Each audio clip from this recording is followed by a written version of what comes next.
श्री कृष्ण गोविंद हरे मुरारी, हे नाथ नारायण वासुदेवा। व्यासदेव जी को नमस्कार, श्री मैत्रेय जी को नमस्कार, विदुर जी को नमस्कार करके हम श्रीमद् भागवत की चर्चा करते हैं। श्री मैत्रेय जी ने कहा, विदुर जी, ब्रह्मा जी के कहने से अंधकार का कारण जानकर देवताओं की शंका निवृत्त हो गई और फिर वे सब स्वर्लोक को लौट आए। इधर दीति को अपने पतिदेव के कथनानुसार पुत्रों की ओर से उपद्रवादि की आशंका बनी रहती थी। इसलिए जब पूरे 100 वर्ष बीत गए तब उस साध्वी ने 2 यमज यानी जुड़वे पुत्र उत्पन्न किए।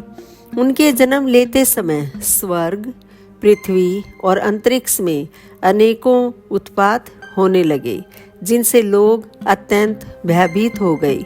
जहाँ तहाँ पृथ्वी और पर्वत कांपने लगे, सब दिशाओं में दाह होने लगा, जगह जगह उल्कापात होने लगा, बिजलियां गिरने लगीं और आकाश में अनिष्ट सूचक धूमकेतु यानी पूछल तारे दिखाई देने लगे। बार बार साएं साएं करती और बड़े बड़े वृक्षों की उखाड़ती हुई बड़ी विकट और असह्य वायु चलने लगी। उस समय आंधी, उसकी सेना और उड़ती हुई धूल ध्वजा के समान जान पड़ती थी। बिजली जोर जोर से चमक कर मानो खिलखिला रही थी। घटाओं ने ऐसा सघन रूप धारण किया कि सूर्य, चंद्र आदि ग्रहों के लुप्त हो जाने से आकाश में गहरा अंधेरा छा गया। उस समय कहीं कुछ भी दिखाई न देता था। समुद्र दुखी मनुष्य की भांति कोलाहल करने लगा। उसमें ऊंची ऊंची तरंगें उठने लगीं और उसके भीतर रहने वाले जीवों में बड़ी हलचल मच गई। नदियों तथा अन्य जलाशयों में भी बड़ी खलबली मच गई और उनके कमल सूख गए। सूर्य और चंद्रमा बार बार गरसे जाने लगे तथा उनके चारों ओर अमंगल सूचक मंडल बैठने लगे। बिना बादलों के ही गर्जने का शब्द होने लगा तथा गुफाओं में से रथ की घरघराहट का सा शब्द निकलने लगा।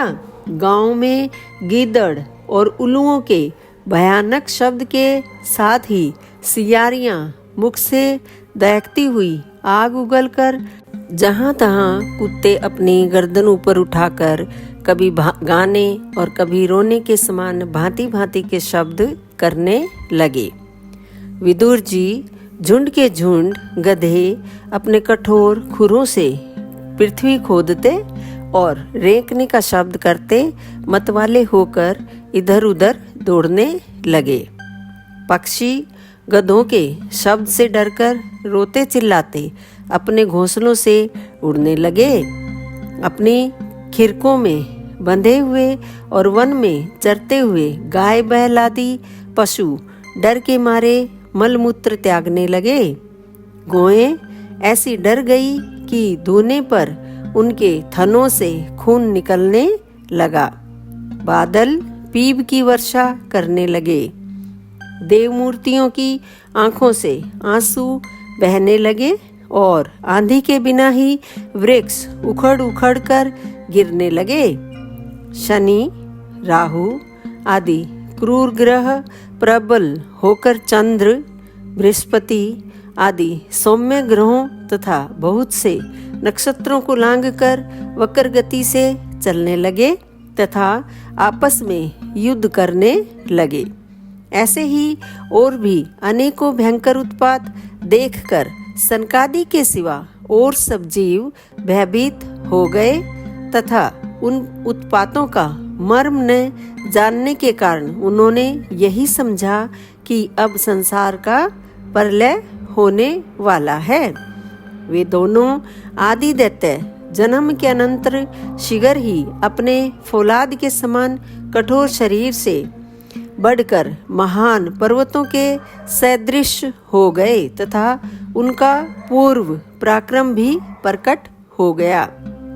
वे इतने ऊंचे थे कि उनके सुवर्ण में मुकुटों का अग्रभाग स्वर्ग को स्पर्श करता था और उनके विशाल शरीरों से सारी दिशाएं आच्छादित हो जाती थीं। उनकी भुजाओं में सोने के बाजूबंद चमचमा रहे थे। पृथ्वी पर जो एक एक कदम रखते थे उससे भूकंप होने लगता था और जब वे खड़े होते थे तब उनकी जगमगाती हुई चमकीली करधनी से सुशोभित कमर अपने प्रकाश से सूर्य को भी मात करती थी। वे दोनों यमज थे। प्रजापति कश्यप जी ने उनका नामकरण किया। उनमें से जो उनके वीर्य से दीति के गर्भ में पहले स्थापित हुआ था उसका नाम हिरण्यकशिपु रखा और जो दीति के उदर से पहले निकला वह हिरण्याक्ष के नाम से विख्यात हुआ। हिरण्यकशिपु ब्रह्मा जी के वर से मृत्यु भय से मुक्त हो जाने के कारण बड़ा उद्यत हो गया था। उसने अपनी भुजाओं के बल से लोकपालों के सहित तीनों लोकों को अपने वश में कर लिया। वह अपने छोटे भाई हिरण्याक्ष को बहुत चाहता था और वह भी सदा अपने बड़े भाई का प्रिय कार्य करता रहता था। एक दिन वह हिरण्याक्ष हाथ में गदा लिए युद्ध का अवसर ढूंढता हुआ स्वर्गलोक में जा पहुंचा। उसका वेग बड़ा असह्य था। उसके पैरों में सोने के नुपुरों की झनकार हो रही थी। गले में विजय सूचक माला धारण की हुई थी और कंधे पर विशाल गदा रखी हुई थी। उसके मनोबल, शारीरिक बल तथा ब्रह्मा जी के वर ने उसे मतवाला कर रखा था। इसलिए वह सर्वथा निर्कुंश और निर्भय हो रहा था। उसे देखकर देवता लोग डर के मारे वैसे ही जहां तहां छिप गए, जैसे गरुड़ के डर से सांप छिप जाते हैं। जब दैत्यराज हिरण्याक्ष ने देखा कि मेरे तेज के सामने बड़े बड़े गर्वीले इंद्रादि देवता भी छिप गए हैं, तब उन्होंने अपने सामने न पाकर वह बार बार भयंकर गर्जना करने लगा। फिर वह महाबली दैत्य वहां से लौटकर जल क्रीड़ा करने के लिए मतवाले हाथी के समान गहरे समुद्र में घुस गया, जिसमें लहरों की बड़ी भयंकर गर्जना हो रही थी। ज्यों ही उसने समुद्र में पैर रखा कि डर के मारे वरुण के सैनिक जलचर जीव हकबका गए और किसी प्रकार की छेड़छाड़ न करने पर भी वे उसकी धाक से ही घबराकर बहुत दूर भाग गए। महाबली हिरण्याक्ष अनेक वर्षों तक समुद्र में ही घूमता और सामने किसी प्रतिपक्षी को न पाकर बार बार वायु वेग से उठी हुई उसकी प्रचंड तरंगों पर ही अपनी लोहमयी गदा को आजमाता रहा। इस प्रकार घूमते घूमते वह वरुण की राजधानी विभावरीपुरी में जा पहुंचा। वहां पाताल लोक के स्वामी जलचरों के अधिपति वरुण जी को देखकर उसने उनकी हंसी उड़ाते हुए नीच मनुष्य की भांति प्रणाम किया और कुछ मुस्कुराते हुए व्यंग्य से कहा, महाराज मुझे युद्ध की भिक्षा दीजिए।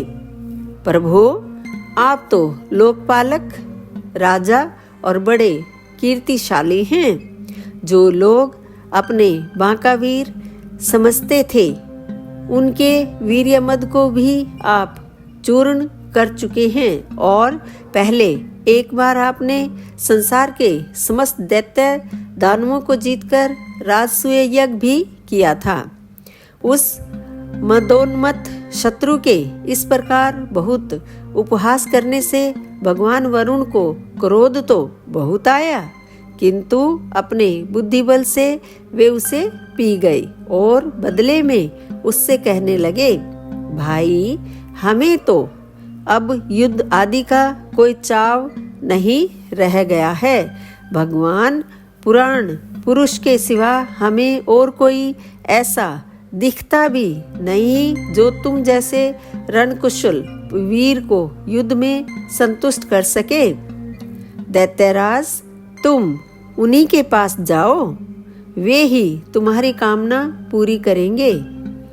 तुम जैसे वीर उन्हीं का गुणगान किया करते हैं, वे बड़े वीर हैं। उनके पास पहुंचते ही तुम्हारी सारी शेखी पूरी हो जाएगी और तुम कुत्तों से घिरकर वीर सैया पर शयन करोगे।